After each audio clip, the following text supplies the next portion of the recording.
So the book that Sam just showed, one of the poems that I've written in there is based on a methodology by Jackson McCabe. So I'm going to start my talk by doing what Jackson McCabe would do and asking you to contribute to that systematic type of poem.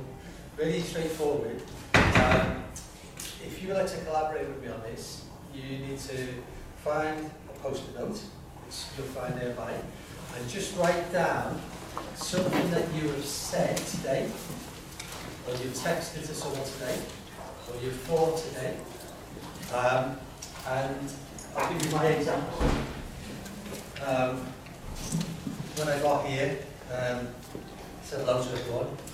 Nick asked me if I'd like tea or coffee. I said tea, please, with a little bit of milk.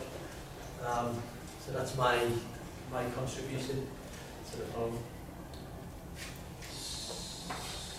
Be short, just a sentence or short.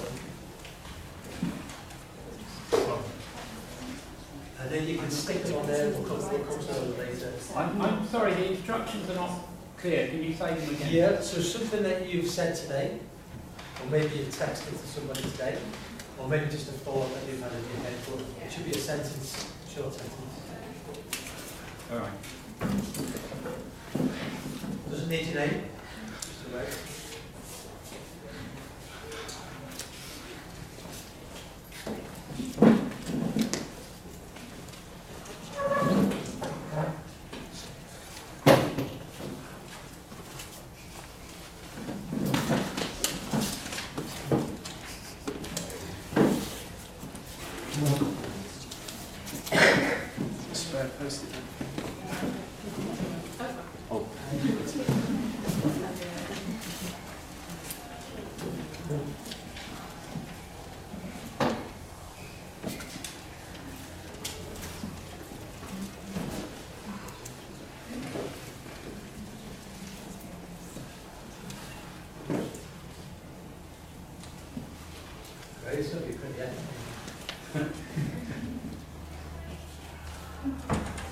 We'll come back to that later if someone wants to ask it later.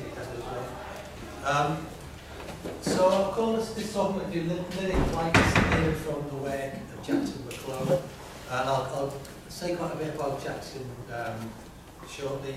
But I just wanted to contextualise what it is that I'm going to talk about. And it's really about exploring preconceptions of lyric poetry that we have in poetry that comes out from the Greeks. And how systematic poems are often seen as very different. There's definitely an unconscious attitude in poetry that rules-based poems may very well be interesting, but are they really poetry? So that's a kind of unconscious bias I see quite a lot towards this kind of work. So I'm just going to explore through the work of Jackson McCabe. So lyric poetry is often defined as either being poetry of feeling or emotion, often written from the first person perspective. So the poet has an emotion, has a feeling experience, and writes it in a poem across to an audience who will reenact or respond to that emotion that the poet's put across. Often lyric poetry is talked about as poetry written to be performed as well. It goes back to Sappho and Sappho's Lyre, where it came from. So just come back to those two ideas, or lyric being poetry of emotion and poetry of performance. Often when I talk about lyric, I talk about expressive poetry. It's a term that kind of makes sense to me in that area. So I'm writing in many different kind of forms, and very often write expressive poems where it's kind of all out there. It's very much from me across to the reader. It might not always be from the eye of me, but it's certainly communicating emotion which will translate across to the reader on the page. Systematic poems often begin with an idea that's selected by its author, but possibly also for its emotional resonance or reach. The main difference between the two approaches, the lyric poem and the systematic poem, will be that the lyric poet believes that what they are saying will be of significance to the reader, to the audience. They are worth listening to.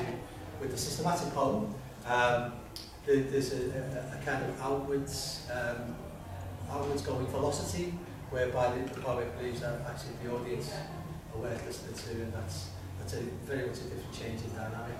But interestingly, in a performance which is at the heart of lyric traditionally. So I'm going to talk about that in relation to two of Jackson McCabe's projects, one of which you've already contributed to, which is great.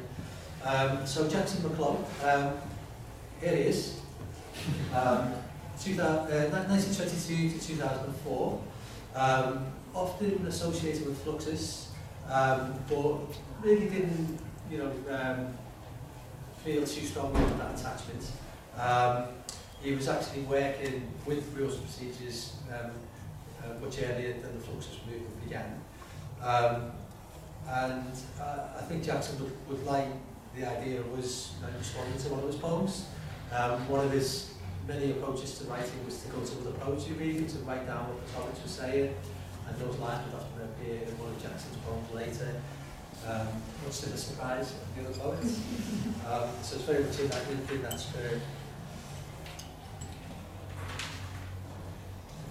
So Jackson, he began his writing life in 1937, and between 1937 and around 1954, he was writing mainly expressive lyric poetry, sometimes free verse, sometimes rhyme, often metrical. And he often, throughout his life, worked in that mode as well as creating systematic work, so it's not that he kind of gave up on that and began to write just with rules and procedures. I think that's really kind of important in understanding who he is as a poet. Some of the poems that he wrote later he called fuzzy verse, which was words gathered in the environment and kind of absorbing what was around and what the people said. I'm going to read one of his early poems, which amazingly, I think, because it was written when he was just 15, and it's called Thing of Beauty. It's a wonderful book of Jackson's works called Thing of Beauty, published by University of California Press. And this is Jackson as a teenager. It was a thing of beauty, small, precious, not strong nor large, but beautiful. She was a thing of beauty, slender, graceful, not strong nor tall, but beautiful. He was a thing of beauty, tall, manly, not small nor delicate, like the other beautiful things, but beautiful. Came war, came slaughter and destruction, wrought for holy causes, they said. Both sides fought for the good of mankind by destroying the things of beauty, the small and precious, the slender and graceful, the tall and manly, destroyed, transformed by men, it to a meaningless powder, she to a shapeless, jelly-like mass of matter, he to a festering, limbless, decapitated corpse. The good of mankind was served, they said. And what really interests me about this poem in the overall context of Jackson's work is that later in life, after he worked with systems, with rules, with different computer-based approaches, all kinds of things like that, he actually started to combine lyric writing, expressive poetry, that kind, with system-based work. He didn't need the procedures anymore because he'd done it all his life, so he could kind of think that way automatically, and he could be more from an authorial perspective, more responsive to the work and put more of the eye into it. But in this poem, when he was 15, I think it's really interesting to look at what's going on with the language, because the way he moves words around, the way he seems to document through adjectives, tall, manly, etc., through repetition, it seems almost systematic, and through the kind of fragmented, almost corrupted syntax that you see in a line like this, transformed by men, it to a meaningless powder. It's as if one of his randomised approaches has already began to work on the poem itself. That's really interesting to me because it suggests that maybe in an artist like Jackson McCabe, there is a gravitation actually towards rules-based and systematic work. That was there all along. So you probably got bored of the question about why do you choose to write this way, why do you choose to create that way. It's actually inbuilt into his aesthetic, into his way of working with language and understanding the world. And we'll come to some of his later work shortly. So following this period, from 1954 onwards, this is around 6 years before George Maciunas and the Fluxus movement got off the ground. He uses systematic methods to compose and works. He said that at the time that this was a way of freeing himself from, quote, his own individual taste, memories and psychology. So he's interested in Zen Buddhism. He was interested in approaches to trying to release oneself from the ego, and rules-based work was really attractive to him for that reason. He actually later said that he wasn't successful in that actually all of his works kind of had the ego in, but he enjoyed doing them just the same. He also kind of interestingly stopped using the word chance. So when he was making these works in the 50s and 60s, he would talk about chance procedure. And he actually dropped that term later on because he realised that as the creator of the system or the set of rules, if everything went well with the system and the way he laid it out, chance had nothing to do with it. There was different orders that will come into it, but it was actually, the system was defined or determined, and chance would only come into it if he made a mistake. So I think picking up from what Sarah said before, this kind of idea about the author and the authorial intent is really interesting. It's from the poetry angle, because as with a lyric poem, Jackson McCabe is absolutely the architect of the language system. As we'll see, he doesn't keep emotion out of it, and performance is right at the heart of it. So he called those different techniques writing ways, like one-way writing ways, and he began to merge all these together and to create new forms by fusing these different approaches. One of his types of poems was a daily life poem. So I'm going to talk you through how to make a daily life poem. See that? I'll talk to you anyway. So he made instructions on how to make poems from a daily life list. And I've just got a little snapshot of one list that he made on the 6th of August 1963. It went from 1 to 26, A to Z, and these were things that he had picked up in the immediate environment that he'd said or people had said. I'm going to the store, is the baby sleeping? I'd better take the dog out, right the way through to have half a banana. He's numbered them 1 to 26, he's listed them A to Z, and then on the right hand side he's put a card from the deck of cards next to it as well. So these are all different ways in which he could then begin to create the poem. So he talks through different approaches that you might take to making the poem. You can employ one of the following methods. 1, letters. This is the method first used by the author when he conceived the idea of a daily life list as a source of poems and plays, etc. 1, selects or allows chance. He was still using chance as the term back then, or circumstance to select a name, phrase, sentence title, or any of the limited series of words, and translates each successive letter into the sentence corresponding to a daily life list. The end of a word produces the end of a strophe, translating the daily life into the sentences of daily life. One gets, is an example, missed it out, no, that wasn't. So in that example, the list then begins to generate into a poem. What do you want? I'm going to the store, I'll see you, etc. How it goes. Other approaches include numbers. You could select a source of digits, a random digit table or telephone book, 3 playing cards or 4 other methods. So he doesn't go into what they might be, but you can imagine there's so many ways you could begin to randomly select from the list. You could put something into the bag, for example, and might correspond with 26 things in the bag, and each one corresponds to the list, and that will begin to give you a role for the poem.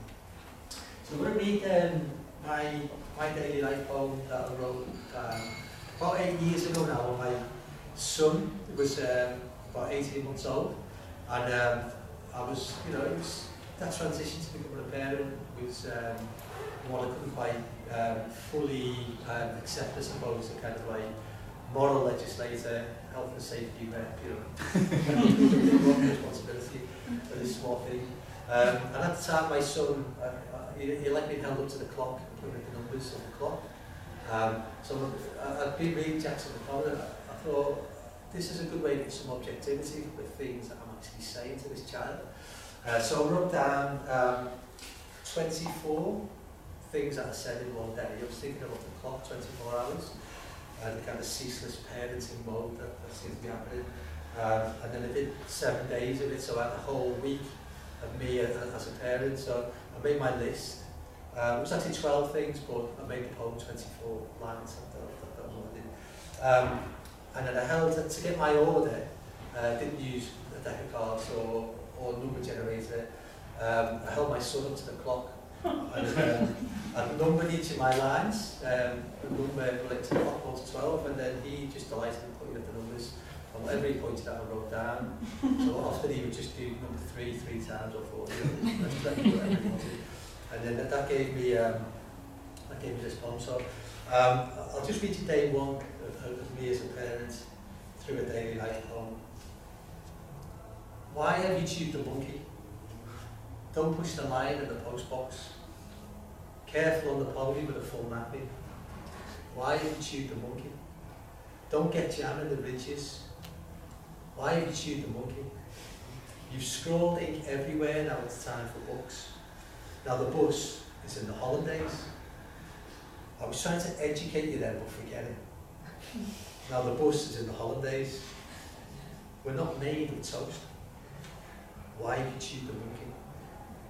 Naughty boys don't go on swings. No call the social services. Don't push the lion in the post box. Why have you chewed the monkey? Why have you chewed the monkey? I was trying to educate you then, but forget it. You can only have your milk if you're going to sleep. You've scrawled ink everywhere, now it's time for books. Don't push the lion in the post box. Naughty boys don't go on swings. I was trying to educate you then, but forget it. You can only have your milk if you're going to sleep. Careful on the pony with a full nappy. So that goes on, that's day one. Whole week of it. It becomes something else actually. I've read the whole thing once, and it does become like kind of generative, I suppose. The language takes on its own life again in some way. And what was interesting about writing it is because I decided, I set the instructions and did it quickly. I couldn't second guess what I was going to say. So like, I did wrote all the lines on the same day. If I'd done it every day, by day 2 or 3, I might have been second guessing what I might say. And actually I might have came across as a better parent. And some of the things I said might have been less nonsensical. Because I was just alarmed by how much I said just didn't actually make sense. But maybe that's just parenting, maybe it's for me. Who knows? I guess everybody does. That's what's great about this approach, is that the transference of the idea is out to the individual, and then in the performance, as we'll see now, it's out to kind of everyone's participation in it. So I think you can see where I'm going with these post-it notes. So many of them. I think I'm just going to pick 10 at random.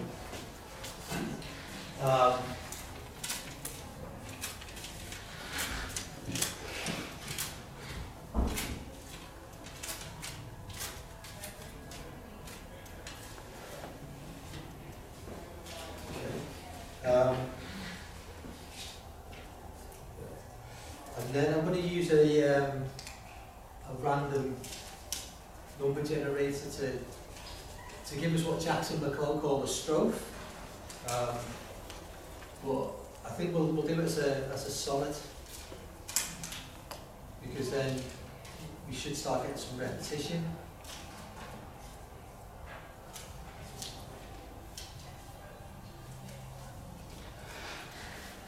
I'm just going to click out this a sec, and I just set up before random.org, which on its homepage, quite usefully, has got a random number generator. I put in 1 to 14, so I'm just going to number these 1 to 10.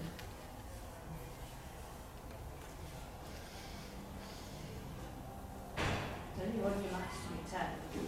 No, yeah, actually, well done. That's what I mean, it's all about you. Yeah, I do want it to be 10, but I'm going to do 14 times. Thank you. So, first number is 6. 7. Hang on, this is random. This was random, isn't it? Interesting. 2.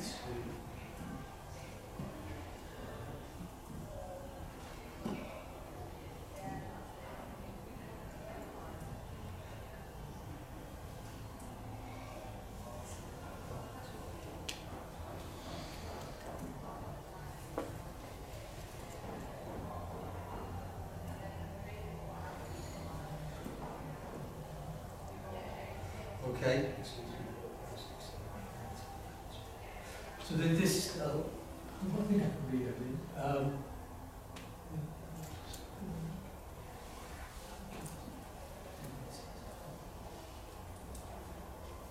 Yeah, okay. So this is our collective daily life sonnet. Yes, but then you'd have to come every 6 weeks. Jean, this is Laura. Laura, this is Jean. I actually just wanted to start. Hello, lovely, I'm working today. So, they stop the wind from killing people.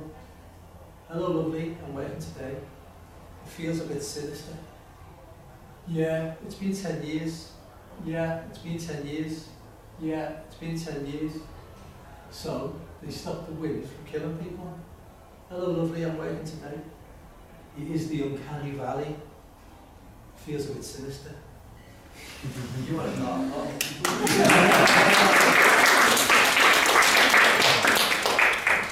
So that's great, and that's our poem. Just go back to where I was.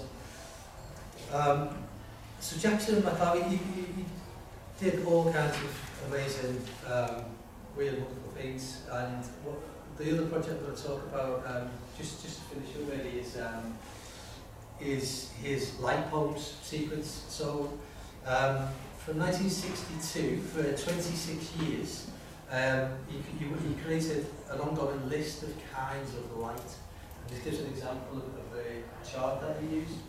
He had letters across the top, which was a mix of his letters in his name and letters in his wife's name. And he had these columns where kinds of light went in. And he used all different kinds of techniques to make poems from this list. And it went from, you can see some of it in the language is incredible. A lot of it's found, like real light, but sometimes he made up like as well. So I thought it'd be interesting to, this was a few years ago, to try to translate his light chart into sound. And I wondered how I might go about doing that. It's really basic, it's more like the idea than anything else. It struck me that Morse code would be the way to do it, because light and sound is connected through Morse code, which is a form of language, but it also comes with a light signal that stops ships from crashing into rocks, etc. So once I decided that, I began working on this chart of my own. So the first column has got Jackson McCabe's first ever light poem that he wrote. And I wanted to start moving his lines into Morse code. So to do that, I I strip all the letters out, kind of erase them, just leaving the I and the T's. So that's all the I's and the T's from the corresponding line. So it's summarised as one I, for example. In Morse code, an I has two dots, and a T is a dash. I like the I's and the T's because it kind of left an after image of the word light, just in the I and the T. I'll just kind of visual put on top of the I's and cross the T's as well, kind of like just obsessive nature of making work this way. And also the codes are quite straightforward. Just the two dots and a dash, which is quite nice. So I moved it into Morse code in the next column, dots and dashes. I had to decide where to break off the code, because sometimes when you've got like 6 dots and dashes, where you decide to break them will depend what letter it translated into. But once I decided on that, I then had in the final column, it kind of converted back to a letter. So one dot is an E. So I knew I had an E, and then 3 dots and a dash is E. And then I went back to Jackson McCabe's light chart and wrote down the name of light that he put in the first column for that letter. And if it came up again, that letter, I would just work down his column using that description of light. And if he doesn't have it completely A to Z, so when he didn't have a section in his chart for that letter, I just made up a kind of light, which is what he'd been doing with his chart as well. So I'm just going to basically say that I wrote this as it was a performance for 3 people, so I don't have 3 people. And also, you know, ideally I'd like to have a lighthouse and like ship and everything, but as that can't happen, I've got a tiny little Morse code player, which has a tiny little light on it. So it's just to give you the idea of kind of how it moves into Morse code. I might not do it all, but let's see what we get to. The light of a student lamp, waxing light, oil lamp light, sapphire light, sunlight, arc light, shimmer, incandescence. The light of a smoking lamp, moonlight, light from the monochromatic clouds, also light, waning light. The light of a Nernst lamp, northern lights, water light. The light of a pamphlet lamp, aurora borealis, will-o'-the-wisp. Light of the meteorites, underlying light, X-ray light, evanescent light, trash light, ether, trash light, the light of an electric lamp, Xanadu light, drag light, extra light, napalm flame, aurora, citrine light, UV light, hydrogen light, electric light, halcyon light, umber light, the light of a Kitson lamp, xylophone light, fourfold light, canopy light, starlight, aurora australis, ice light, eclipse light, violet light, irradiation, happiness light, white light, ignition, St. Elmo's fire, lucence, altar light, XXX light, the light of a spotlight, XY light, ecstasy light, a submarine, sunrise, igneous fatuous, solar light, ultralight, mustard, oil light, buzz light, atom bomb light, maroon light, uppity light, the light of a magnesium flare, infrared light, dosage light, light of meteor, candle light. Right. Break off there. I see I totally lost my map.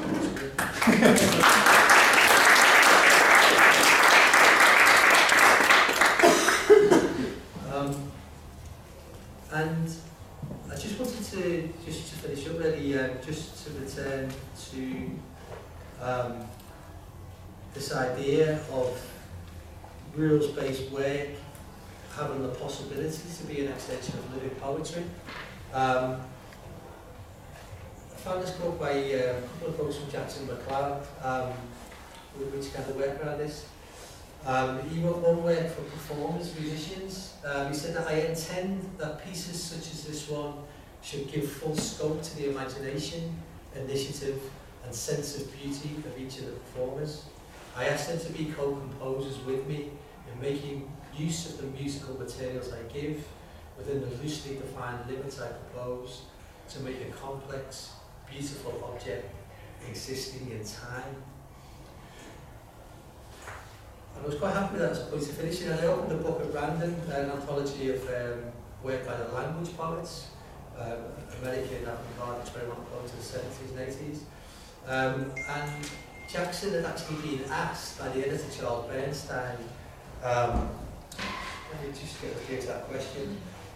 He was asked, are you interested in having emotion in your process-orientated programmatic poetry? So remember that emotion is traditionally the core of lyric poetry. And how Jackson Pollock mixes this all up, I think, is really interested in the place where I want to leave it. So most readers of poetry, this would seem a remarkable question. I take it that Charles senses a conflict between emotion and my using chance operations and other quasi-objective methods to generate artwork. If I ever felt such a conflict, and I think I may have, say, in the middle 1950s, I no longer do, and haven't for some years. It was such a relief to stop making artworks that carried the burden of expression. To let them become themselves, watch them grow and take shape without one's pushing and shoving them around too much was and is a great pleasure, probably a self-indulgence.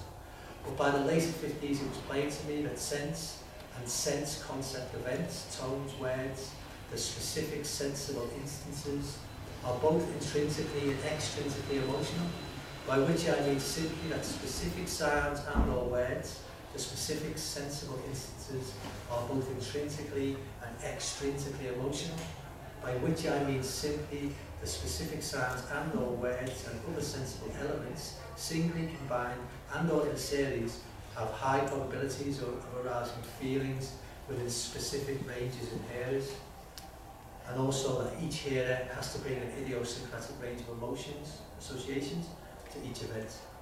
But if your question means, do I allow my emotions to influence my systematically generated work, I must answer that they can't help doing so. My choices of means, materials, etc. can't help being influenced by emotions, and I'd be foolish if I thought they weren't.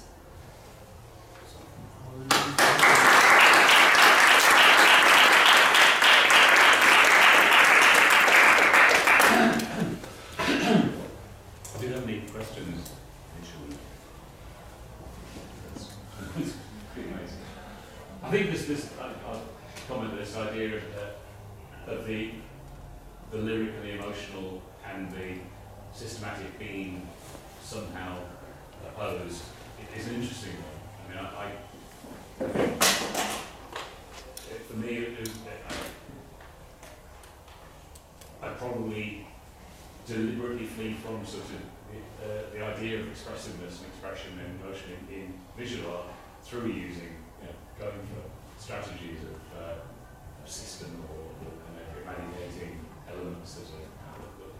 That probably says more about, that probably says a lot about my own personality and again, it's an emotional response to flee from that. So that makes sense. I think, dealing with language it somehow seems to make that more open. I'm not sure. Anyway. No, it's loaded, isn't it? Language. I constantly think that I had to speak about just as I was and the fact that he then, so this is a totally systematic way of doing something, and he's suggesting that this is how you make dialogue work. And of course he then comments that this reveals you to yourself. So there's something that's either the reading of it or the inevitable sort of aspect of it, but it can't help but be something that is expressive. But I think there is, obviously there's sort of different approaches and why one might want to do that. But I think that's actually really interesting that there's this attempt to remove all ego and as you said, these seeps in, Yeah. whether you like it or not. Yeah. Yeah, no, I think that, it's there, isn't it? If it's a response to being aware with emotion, it's also loaded with emotion, in some way. But I guess it's a bigger question as well around like the individual choice, and then also there's kind of what's going on in society, in the world around them, in the art world. So, with Zara and many the artists like Hugo Balabet and Sampo, inside, performing in a tin suit, so almost kind of like trying to hide his body from the audience. And the surrealists, kind of automatic writing and techniques like exquisite corpse. They're all in response to, fundamentally to what's been happening 10 years before, the First World War, language being used in a way that was dishonest, and it kind of emptied out language for what it was worth. So I think that that's an emotional response as well. Yeah, the destruction of meaning, I think, was a sort of key aspect of it, wasn't it? It was about sort of upsetting and lost and sort of, and disturbing in response to such traumatic events. Yeah. And I think that's actually really telling and very historically specific, as you say. Yeah. Yeah. The specificity of it is telling all its time, but it is unavoidable. So this sort of mood, and it keeps happening throughout the history of procedural systematic kinds of forms of works. They aren't necessarily lacking in a political sort of concept, actually. There's something really interesting in sort of flowing through that, which changes as the last century sort of, unfurled. Yeah. No, definitely. It's really interesting. Sorry. I was just wondering about the sort of how he seems to have returned to attributing emotionality to the personal choices and of the artist, basically, of the ego putting the thing together. Because I think what I was finding interesting, is particularly when you were doing that thing, was the sort of almost randomly introduced emotionality of particular random repetitions and things like that, and the intrinsic emotionality of language, whether it's curated or randomly selected. I was just wondering whether you think that this is too human-centric, or that when McCabe returns to saying, "Oh, this was definitely something to do with me," he's kind of missing something there. I don't know. Yeah, I suppose what's interesting with this one, it was the repetition that it introduced, because one of the founding ways, one of the main ways we know a poem is a poem often is because it does something in language that we don't use in everyday speech. So even though it's a daily life poem, it stopped being daily life as soon as the same thing started repeating 3 times. American poet Kenneth Coates said that if you walk across the room, you don't just walk across the room, but if you stop, lift up your leg 3 times, you're probably doing a dance. And that's kind of what he introduced in terms of verbal art. So it kind of tricks you into that technique into thinking that actually anything can be a poem, and you just read the list, but it actually draws back on one of the fundamental parts of poetry that draws emotion out, which is repetition. But of course, Jackson took great pride in what he did, and since you read the daily life poem, that is definitely something that would excite his ego, I'm sure, as well. That's why he realised that he wasn't without ego all the time. I have a question building on that, because I was just wondering what the magnetism is for you, to McCabe in particular. I always thought he's very different from some of the peers he's often lumped alongside. And the way you ran us back through different phases of career is a great reminder. He had this amazing speculative range. Like one minute he's running around pretending to be a plane on stage, and the next minute he's making super cold procedural work as well. Yeah. So what is it for you about McCabe? Yeah, I think it is that range actually. When it's about confidence, isn't it? Sure, we all feel that about writers that we respond to. when they have your confidence, you go with them, and you know, seeing how McCabe could do lyric poems and how he could have carried on writing that way and be known as a poet and written brilliant things. But for him to subvert that and to almost remove all those techniques, ostensibly, really excites me. I think it's to do with the range, and it's to do with the opening out as well. You know, kind of the constant bringing in of the people, musicians and audience. It's very Albert facing, and of course it does. It excites me because it crosses right into the art world. It crosses right into conceptual art, in particular. But you never really, kind of associated with any group. He was just doing what he found interesting. Yeah. Because you did have this, you quote on the end of that side, you have this wonderful ability to kind of scuttle, the reputation of his previous work. Yeah. It was all sort of leaving himself behind. I think it's amazing sort of tempo to have in practice. Yeah. And it just continues to grow, doesn't it? Yeah. So I was saying, whenever someone reacts, it's on a new life. Yeah. We've got something else on the press. Well, I was really also with if there is this specific thing about language, that actually there's a term for it where we try to find meaning in things, that we have a sort of big, almost inbuilt need to look for some kind of pattern or meaning in anything. But as soon as you're working with language, as opposed to saying electronically generated tones or colour or geometric form, that there is this need to we can't not read a word, we can't not see that it recognises what it says. And we try to kind of read structure into it, which is, we try and find sense, or we attempt to find sense. It's particularly true of the language.